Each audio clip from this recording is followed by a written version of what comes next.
India TV, आपकी आवाज।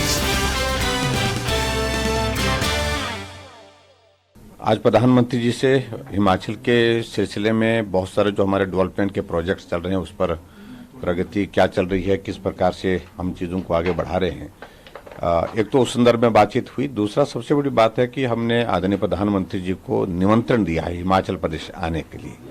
कुछ डेवलपमेंट के प्रोजेक्ट्स हमारे हिमाचल प्रदेश में उद्घाटन और शिलान्यास के लिए तैयार हैं, उसमें हाइडल सेक्टर के प्रोजेक्ट्स भी हैं।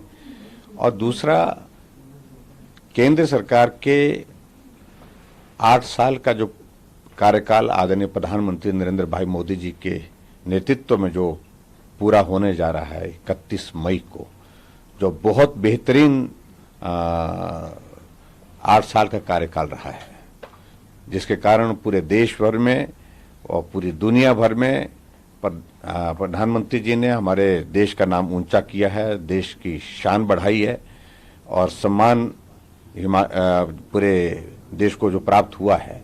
तो उस दृष्टि से हमने कहा कि अगर ये कार्यक्रम 8 साल का पूरा होने पर अगर आप हिमाचल प्रदेश में करें तो हमारे लिए बहुत प्रसन्नता का विषय हो। तो हमने निमंत्रण दिया है और मुझे पूरा भरोसा है कि प्रधानमंत्री जी ने कहा कि मैं विचार करता हूँ, मैं बताता हूँ। और निश्चित रूप से हिमाचल का ये सौभाग्य प्राप्त होगा जब आदरणीय प्रधानमंत्री जी 8 साल के कार्यकाल का जो पूरा होने पर जो समारोह होगा वो समारोह हिमाचल प्रदेश में होगा। यानी कि जून महीने में या मई में सर? नहीं, मई 31 तारीख है, मई 31 तारीख। जो जिस तरीके से खालिस्तान सिख फॉर जस्टिस का जो बयान आ रहा है, अभी हिमाचल चूंकि पोल बाउंड स्टेट भी है और इस तरीके के जो घटनाक्रम हो रहे हैं उसको लेकर क्या कहेंगे आप?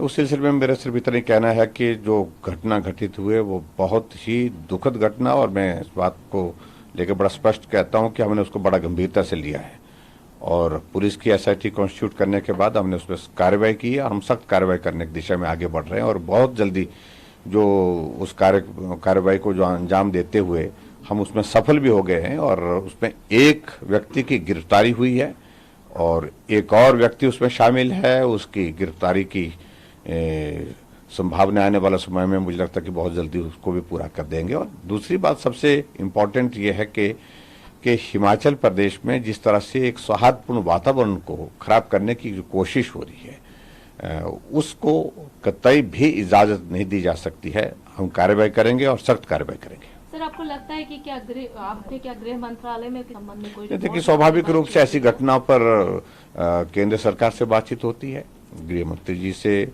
और सब लोगों से बातचीत होती है स्वाभाविक रूप से इन बातों को लेकर। एक अंतिम सवाल सर, क्योंकि इलेक्शन दल की अन्य पार्टियां भी काफी सक्रिय हो रही है, चाहे आम आदमी पार्टी हो चाहे कांग्रेस हो, कितना टफ इस बार का कंपटीशन है आप लोगों के? देखिए, चुनाव होता है, ऐसे में सिर्फ इतना ही कहना है कि हम पूरी ताकत के साथ चुनाव में उतरेंगे और पूरी ताकत के साथ चुनाव लड़ेंगे और जीतेंगे। हिमाचल प्रदेश पहली बार इतिहास बनाएगा जब भाजपा की सरकार के बाद फिर भाजपा की सरकार होगी। Thank you.